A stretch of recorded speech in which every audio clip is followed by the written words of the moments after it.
Hoy es miércoles y como todos los miércoles ya está con nosotros aquí en el estudio Carlos Salomón, director de Comunicación Integral. Querido Carlos, ¿cómo estás? Muy buenas noches, como siempre, qué gusto saludarte y vamos a platicar acerca de la situación que está ocurriendo en el mundo después del tema del COVID, de la economía, de cómo se está viviendo también socialmente lo que ha ocurrido y lo que ha provocado esta pandemia, Carlos.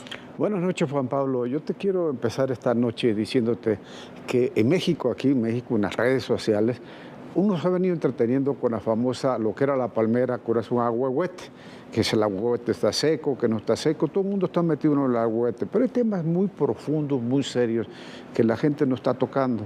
Yo te quiero recordar esta noche a ti, al auditorio, que estuvimos prácticamente 2 años con un encierro, y el encierro fue un encierro de la sociedad en la humanidad. Me acuerdo todavía que en Madrid la gente, para poder salir, alquilaba una mascota para poder salir por las calles. Pero, ¿qué es lo que planteó el encierro producido por la pandemia por el COVID? Planteó 2 cosas fundamentales. Una, que la famosa globalización es muy frágil y que además fue el fracaso de la globalización, porque antes del encierro todos nos vamos a meter en un mundo global y todo es mundo global y el celular y las redes. ¿Y qué otra cosa planteó también el encierro, la pandemia del COVID?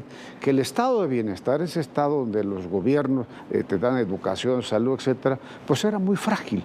Entonces, ¿por qué? Porque los sistemas de salud se pusieron a prueba y hubo pues que plantear otro tipo de esquema de salud hasta que salió la vacuna para poder responder a esto que metió la pandemia. Eso es muy importante porque la globalización y lo que es el estado de bienestar se fueron frágiles y prácticamente fracasaron, Juan Pablo. ¿Por qué? Porque así es el mundo, ¿no? Y lo que tenemos que esperar es que el próximo fenómeno que se puede presentar en la humanidad en cualquier momento, tipo pandemia, y que sea tan fuerte, tan apriete económicamente, que no nos agarre contra la pared. ¿Por qué?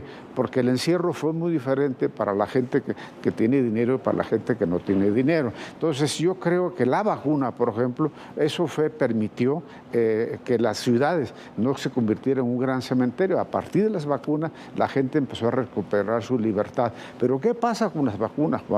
No todo el mundo tuvo vacunas, hubo países que nunca tuvieron vacunas y además de parte de que no tuvieron vacunas, las vacunas es el rescate a la antigua libertad que tenían los socios. Es importante lo de las vacunas porque, te repito, hubo países y hubo pueblos que nunca tuvieron las vacunas y es diferente enfrentar una pandemia con medicina o sin medicina. Esa es la gran reflexión. Preparémonos pues para un momento como este para no andar jugando a la globalización y al estado de bienestar que además fueron muy frágiles y muy débiles durante estos 2 años, Juan Pablo. Ahora, Carlos, entendiendo la necesidad de fortalecer los mercados internos de los países, de ser autosuficientes también en muchos sentidos, ¿es en sí un fracaso de la globalización? ¿Es el principio del fin de lo que hemos conocido como una interconexión económica y social entre los países? Hay 2 momentos, por el Brexit que plantea Johnson en Inglaterra. Eso es lo que hacen, es encierra Inglaterra y rompe prácticamente, y fue mucho antes de la pandemia. ¿Qué pasa con la invasión de Rusia a Ucrania? Pues pone en riesgo el abasto de petróleo, gases, etcétera. Entonces el mundo está volviendo a una concepción hacia adentro. O sea, estamos buscando producir agrícolamente autosuficiente cuando hace 5 o 6 años era más barato comprar afuera que producirlo. Estamos prácticamente regresando a lo que era esto a principios del siglo XX. Esa es la gran lección, es el regreso hacia la aldea, no el regreso hacia la globalización, Juan Pablo. Pues así lo estarán registrando los libros de historia. Carlos, como siempre, muchísimas gracias. Un honor escucharte y nos vemos el próximo miércoles para otros temas. Nos vemos el próximo miércoles y ojalá que este mundo el próximo miércoles sea menos desigual que lo que ha sido siempre. Que así sea, que así sea. Tenemos unos días para trabajarlo. Carlos, te agradezco mucho. Muy buenas noches. Buenas noches. Gracias, Carlos Salomón.